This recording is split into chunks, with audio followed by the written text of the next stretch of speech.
اب ہمیں اپنے بارے میں سوچنا ہے، غور کرنا ہے کہ ہماری زندگی کتنی اسلام کے سانچے میں ڈھلی ہوئی اور کتنی اسلام سے ہٹی ہوئی، اور پوری زندگی کا جائزہ لینے کی ضرورت۔ اس میں ناہمواریاں ہوتی ہیں، کہیں کوئی کمی پائی جاتی ہے اور کہیں کوئی کمی پائی جاتی ہے۔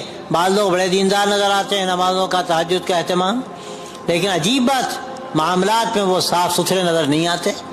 معاملات جب انجام دیتے ہیں تو کہیں نہ کہیں ڈنڈی مار دیتے ہیں۔ ان کو سمجھنا چاہیے کہ اپنی نمازوں کو خراب کیا انہوں نے۔ ایک حدیث میں جو بات کہی گئی، آپ نے پوچھا صحابہ سے جانتے ہو مفلس کون ہے؟ صحابہ نے کہا جس کے پاس روپیہ پیسہ نہ ہو، دینار درہم نہ ہو۔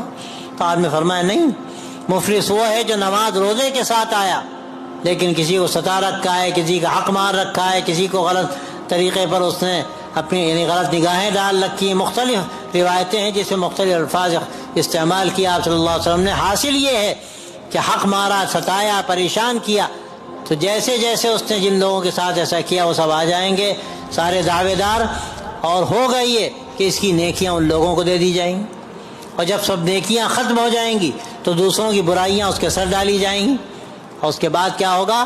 منہ کے بل کھینچ کر اس کو جہنم میں ڈال دیا جائے گا۔